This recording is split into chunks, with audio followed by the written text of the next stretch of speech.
Hello friends, स्वागत है आपका हमारे यूट्यूब चैनल कॉम्पिटिटिव वर्ल्ड में। दोस्तों, आज की तारीख में, आज के डेट में आपको एक और नोटिस देखने को मिला है। ये बहुत जनरल सा नोटिस है, आपका एम्स की तरफ से ये डाला गया है, जो कुछ आपके सर्विस कंडीशंस को लेके है। ठीक है, जो आपके सीआरई में जब आप अगर लगोगे या सेलेक्ट होते हो, उसके आगे क्या सीन रहेगा, उसके रिगार्डिंग कुछ इन्होंने क्लैरिफिकेशन दिया है। पिछले कुछ दिनों में काफ़ी सारे नोटिस, एक लेटर भी देखने को मिला था जहाँ पे कुछ इश्यूज़ के बातें चल रहे थे, कुछ पे लेवल्स के जो दिल्ली से मैच नहीं करते या अलग इंस्टीट्यूट्स हैं उनके मैच नहीं करते, तो उनके रिगार्डिंग ही आसपास धीरे धीरे आपको भी काफ़ी चीज़ें देखने को मिलेंगी। उनमें इन्होंने थोड़ा बहुत क्लैरिफाई किया है। बहुत ज़्यादा बड़ा ऐसा कुछ ना समझने में आने वाला ऐसा कोई नोटिस नहीं है। बेसिकली इसमें वो चीज़ें मेंशन्ड हैं, अगर मैं एक समरी टाइप में बता दूं कि आपके जो भी आगे का काम रहेगा, चाहे आप जब ज्वाइन कर लेते हो या कुछ भी करोगे, तो उसमें एम्स दिल्ली का बस उतना ही रोल रहेगा कि वो एक एग्ज़ाम कंडक्टिंग बॉडी है, वो आपका एग्ज़ाम्स करा रही है। ठीक है, उसके आगे जो भी आपके रिगार्डिंग, आपके करियर के रिगार्डिंग या आपके आगे काम के रिगार्डिंग जो भी रहेगा, वो आप जिस भी इंस्टीट्यूट में जाके ज्वाइन करोगे वो सब जिम्मेदारी उनका होगा, रिस्पॉन्सिबिलिटी उनका होगा। यही सब कुछ चीज़ें, कुछ पॉइंट्स इसमें मेंशन्ड है, जो बस इतना सा ही नोटिस है आपका। एक बार मैं, और एक चीज़ और है यहाँ पे लेके आपका एम्स CAP FIMS को लेके थोड़ा सा मैं इसको अगर समझा दूँ। इसमें उन्होंने कहा है कि जो भी लिस्ट ऑफ पार्टिसिपेटिंग इंस्टीट्यूट्स हैं ऑफिशियल एडवर्टीजमेंट में, वो सब दिए ही हुए हैं, पहले या दूसरे पेज में आपको मिल ही जाएंगे। वहाँ उन सब सारे एम्स के सारे इंस्टीट्यूट्स के आपको लिंक भी अवेलेबल है, मतलब वहाँ से आप उनके ऑफिशियल वेबसाइट पे जा सकते हो। ठीक है, एक तो ये कहा कि आप लोग उसको विजिट करेंगे या रेफ़र करेंगे। Each participant aims and central government institute body is an autonomous body, independent organization under the government of India। हर एक जो भी इसमें पार्टिसिपेट कर रहा है वो एक इंडिपेंडेंट बॉडी है गवर्नमेंट ऑफ इंडिया के अंदर। Whiles AIIMS new Delhi is on the examination conducting body, ये CRE 2024 जो है वो एग्जामिनेशन कंडक्ट करा रही है। कौन? AIIMS new Delhi.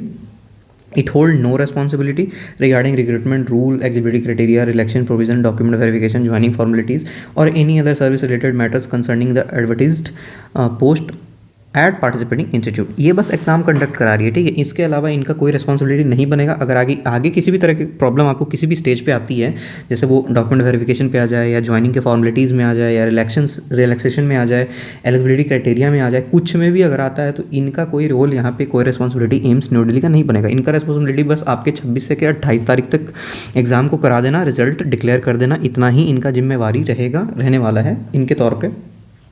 Place of posting of selected candidates shall be decided by the respective participating AIMS institute as per the applicable rules। जो place of posting भी रहने वाला है वो आपके रेस्पेक्टिव जो एम्स पार्टिसिपेट कर रहे हैं उनके द्वारा डिसाइड किया जाएगा। ठीक है, जितना उन पे सीट अवेलेबल हैं, वो लोग अपने हिसाब से क्या रिक्वायरमेंट रखेंगे या कट ऑफ जो भी डिसाइडेड होंगी वो आपके एलिजिबिलिटी के हिसाब पे वो आपको प्रोवाइड करेंगे, बट इसमें इनका कोई रोल नहीं होगा। Service condition, seniority, career progression shall be govern by the rules and the policy of the respective institutes. वो सब उनके अपने अकॉर्डिंग, जो अलग अलग हो सकता है, अलग अलग इंस्टीट्यूट्स के अलग अलग रूल्स हों कुछ भी, तो वो उनके अकॉर्डिंगली काम करेगा रेस्पेक्टिव इंस्टीट्यूट के द्वारा। Where is the appointment is made, जहाँ भी आपका अपॉइंटमेंट किया जाएगा या होगा। AIIMS new Delhi will allocate seat based on the merit के हिसाब से एम्स न्यू दिल्ली बस आपका सीट एलोकेट करेगी of provisionally qualified candidate and their choices against vacancy report by the respective institutes. However it will not be involve in any issue related to the recruitment process post examination. और इनका कहने का मतलब कि ये merit के हिसाब से आपका सीट एलोकेट कर देंगी प्रोविजनली, जो आप क्वालिफाई करोगे आपके चॉइस के आधार पर, जो आपके चॉइस रहेंगे कि भाई पहले मुझे इसमें जाना है, ये नहीं हुआ तो इसमें जाना है, ये नहीं हुआ तो उस बेसिस पे ये उतना काम करेंगी। उसके बाद क्या होगा, उसके बाद ये किसी भी इशू में इन्वॉल्व नहीं होगा। आगे अगर पोस्ट एग्जामिनेशन कोई भी कुछ भी इशू होता है, मान लो आपको डॉक्यूमेंट वेरिफिकेशन में कोई प्रॉब्लम आ रहा है या समथिंग कुछ में आ रहा है, तो उसमें ये कुछ भी अपना इंटरफेरेंस नहीं करेगा। वो आपका जिस भी एम्स में या इंस्टीट्यूट में आपको जाके डॉक्यूमेंट वेरीफाई कराना है या ज्वाइन करना है, वो उसका रिस्पॉन्सिबिलिटी होगा जहाँ आप जा रहे हो। यहाँ पे एम्स दिल्ली का कुछ नहीं होगा। All recruitment related decision including posting, transfers if any. जैसे देखिए, पोस्टिंग्स मतलब जहाँ आपको पोस्ट मिलेगा या जहाँ आप ज्वाइन करोगे वो हो गया। ट्रांसफ़र इफ़ एनी का मतलब बेसिकली ट्रांसफ़र इसमें नहीं होता, बट म्यूचुअल ट्रांसफ़र जैसा नाम आपने सुना होगा। म्यूचुअल ट्रांसफ़र, मान लो कि कोई बाहर का बंदा या मान लो कि कोई दूसरे स्टेट का बंदा किसी और स्टेट में लग गया और इस स्टेट का बंदा उस स्टेट में लग गया और दोनों अपने अपने स्टेट लौटना चाहते हैं तो वो म्यूचुअली ऐसा हो सकता है कि इंस्टीट्यूट आपस में कनेक्ट करती है, उनको अगर पता है कि ऐसा कुछ अवेलेबल हो सकता है या किया जा सकता है, तब वो पॉसिबल है। अगर होगा तो इफ़ एनी इसीलिए लिख दिया है, and career policies will be subject to the rules of the respective institute as per the advertise details. इसमें वही है, सब कुछ उनके अकॉर्डिंग होगा, इसमें फिर एम्स न्यू दिल्ली का कोई भी रोल नहीं रह जाएगा। जो भी अगर कुछ ऐसा होता है तो वो जहाँ भी आप लगोगे रेस्पेक्टिव इंस्टीट्यूट्स में, उनके अकॉर्डिंगली वो एडवर्टाइज डिटेल्स के अकॉर्डिंग वो काम होगा। अब यहाँ पे एक क्लैरिफिकेशन इन्होंने अलग सा दिया है, क्लैरिफिकेशन रिगार्डिंग एम्स CAPA-FMS। इनका बेसिकली कहना है कि ये जो है ये बिल्कुल अलग बॉडी है आपका, एम्स दिल्ली से इसका कोई लेना देना नहीं है, ठीक है। Does not refers AIIMS new Delhi. The terms this pertains central arm police force institute of medical sciences Maidangarhi new Delhi as an independent body as annexure this at which outlines the post and vacancies.